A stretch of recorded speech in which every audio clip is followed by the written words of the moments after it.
Guys, good afternoon. Tayo ay andito sa hospital, guys. Drop off ko si Michelle and then ngayon is magpapa-blood test tayo. Pero hindi ko alam kung asan yung ating laboratory. Hindi masyadong clear sa ating map. So, kailangan ako maglakad. 25 degrees. Hindi ko alam na 25 degrees. Tingnan nyo yung suot natin. Long sleeves. Diyos ko naman. So, let's go. Let's go na. Kasi hapon na.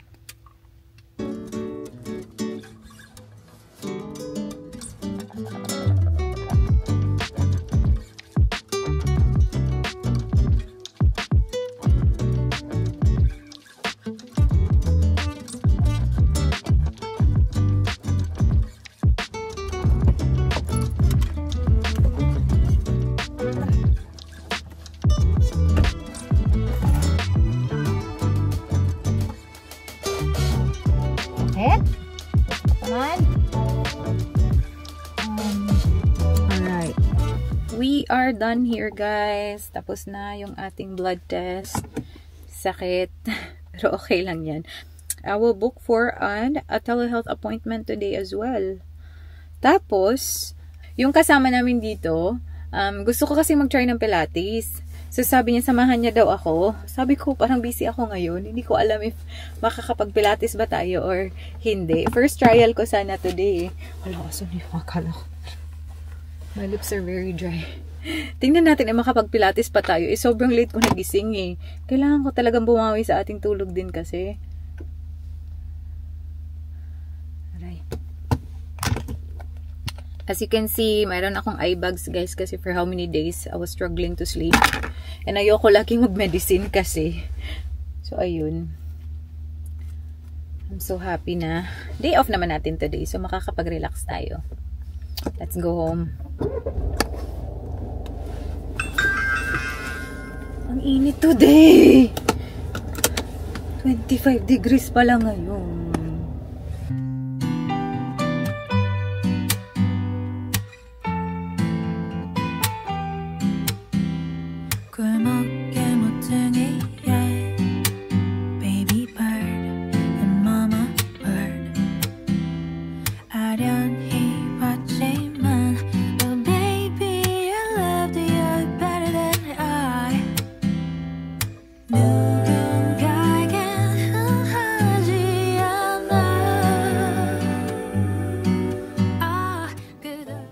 Guys, andito na tayo sa bahay, guys.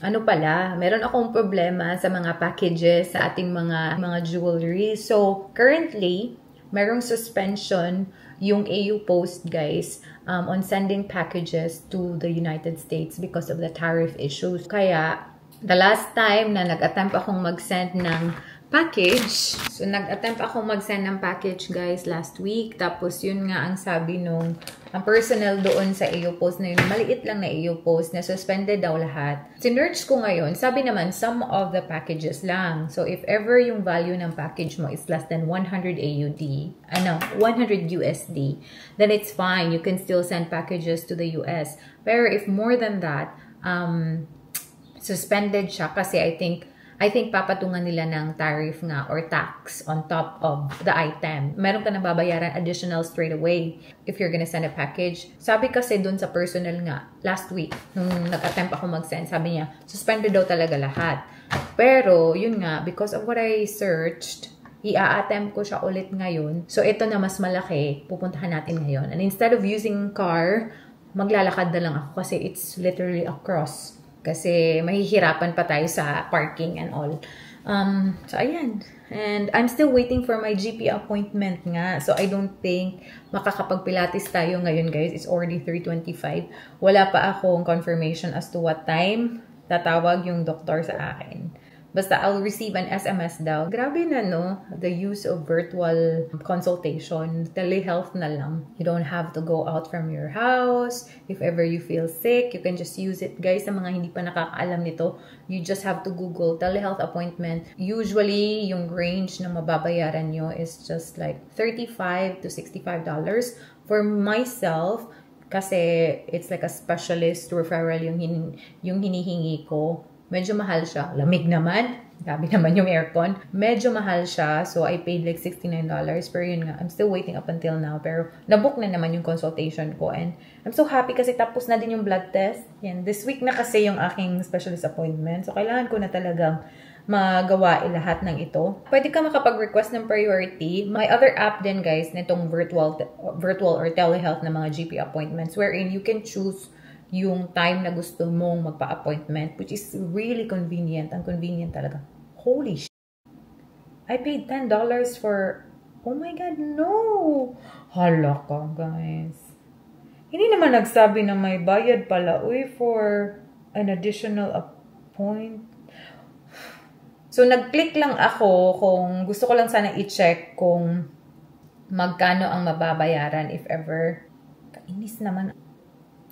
Okay, yung nabayaran ko, 79 na, guys. Nag-click lang ako ng Get Priority Pass. Pero hindi ko alam na by the moment na i-press ko yun, diretso na pala ako magbabayad. Gabi naman, uy. Kala ko, hindi ko pa nga alam kung magkano yung babayaran ko. Tapos diretso na nag-minus na siya. What the hell? Anyway, kakainis. Gusto ko pa naman sana makatipid. Ang laki ng tuloy ng bayaran ko. Anyway, let's go to EU Post, guys. Kasi it's 3:28 na. Let's go across the street. Let's go and try natin i-send ito. Sana mag-send. Kasi if ganito kahirap mag-send to the US, ang dami pa namang, medyo marami yung nagpo-purchase sa akin from the US, which I'm so happy. Salamat talaga sa inyo. Mapipilitan akong i-stop talaga kasi mahihirapan tayo. And you know what? I tried. Walang DHL dito. Kasi of course, nasa bukid-bukid tayo eh. Walang DHL dito, pero meron silang FedEx. Because regional nga ito, yung bayad naman is $85. Yan yung pinakamura na shipping. Sobrang mahal. Ayoko naman na ganyan yung bayaran nyo para lang makapag-order kayo sa akin. And I don't think order kayo if ganun ka mahal. So, ayun, mapipilitan ako mag-stop. So, sana talaga, send ko pa to through EU Post. Kasi EU Post yung pinakamagandang option.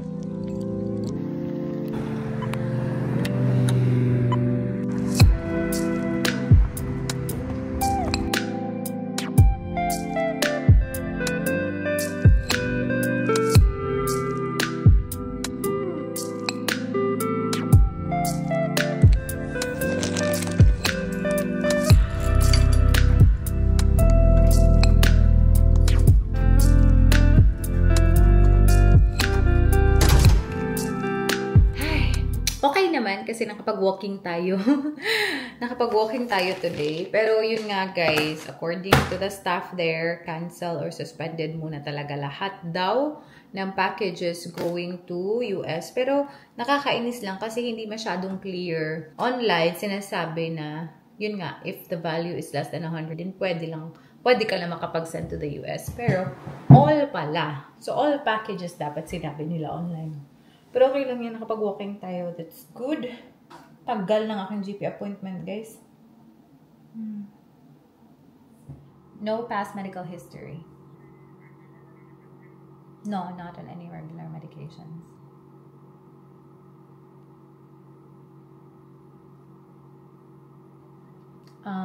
Hang on a second. It is Juliet.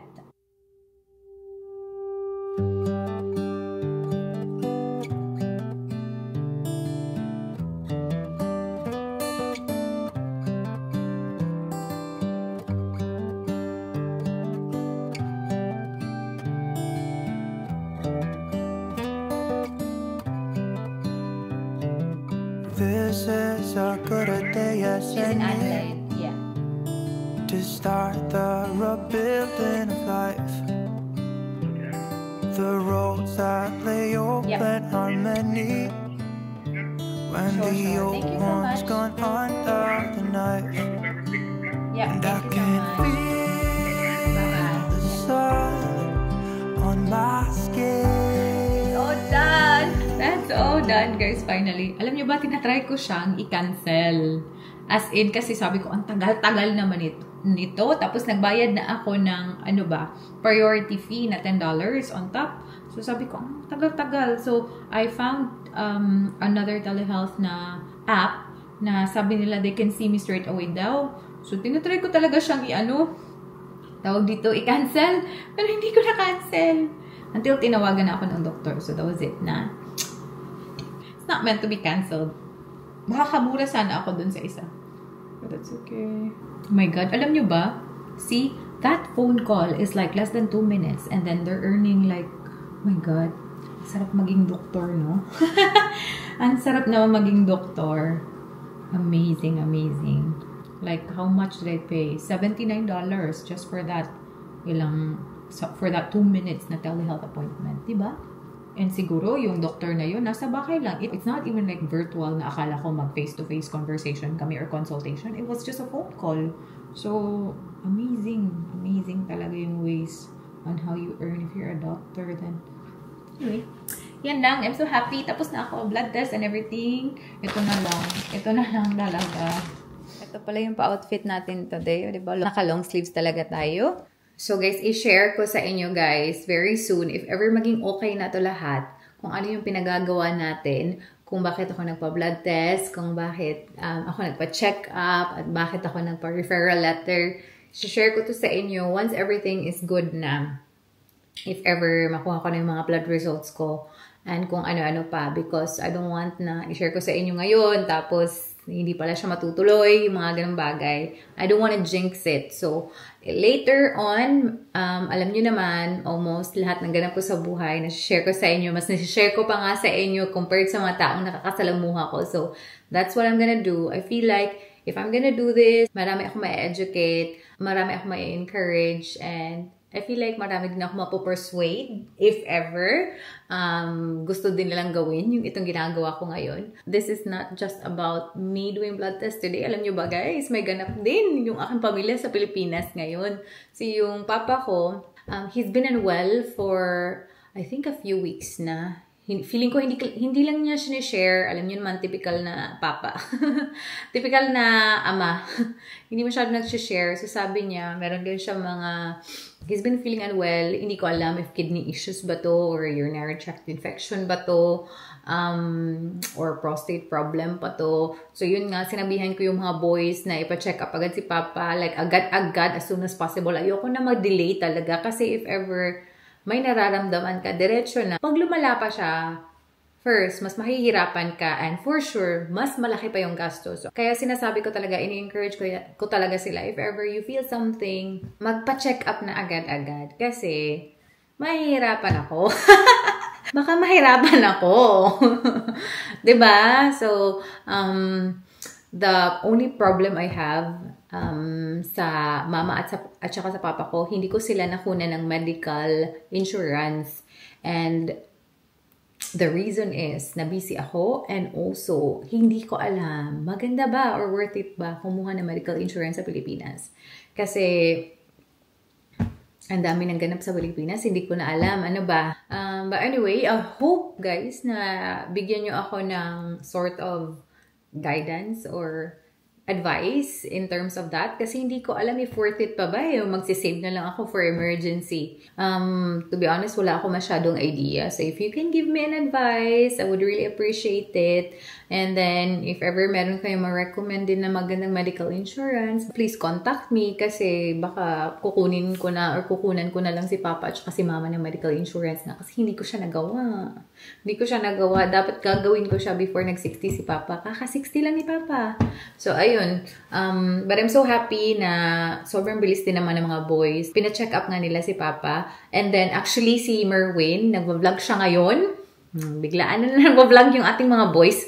So nag-vlog siya. Mga kapatid, oh. Kinahanglan pa ito siya Si Bells. fasting daw. Ilang ka oras fasting? Ito po. Then, ang balit na po mo. Ya, ultrasound o ihi. Ihi. Ya, dugo. I-schedule na ninyo ultrasound? Mura. Muad to mikuhan ka ng isa na HP kay para barato daw. Diri mahal mo tayo diri. I-schedule na lang ninyo. Iusa na lang tanan. Dapat si Maring lang test mo ng HP. Oh. Kung magtitiin mo niya, mausar ko. Gas pa ba niya? Oh! Kamsi! Nakailahat din mo? Ati! He uploaded it sa The Zigs, and then meron din siyang Facebook account wherein ina-upload din niya yung mga vlogs niya. I really hope you check them out. Yun nga, sinamahan nila si Papa, which I'm so happy. So tomorrow, magpa-blood test na si Papa, mag-ultrasound na siya, and malalaman natin kung ano talaga yung problema niya. And hopefully, hindi naman malala. I feel like hindi naman malala, pero you know, we'll never know kasi dapat talaga magpa-check up din talaga. So, ayun, medical day ko. Medical day din ng pamilya, which is nakakaloka. Kaya sobrang chika namin kanina ni ate at saka ng mga bata na din kasi included na yung chika din natin sa mga pinagagawa natin today. That's it for today, guys. So, wala na talagang pilates na mangyayari, guys. Yun nga, meron sana 5 PM kanina, pero yun nga, because may ganap yung ating pamilya din, hindi ko na din talaga siya kaya. So, ngayon, mag-change na tayo ng pantulog. Wala nang ganap today. Tayo ay mag-rest na and mag-chill.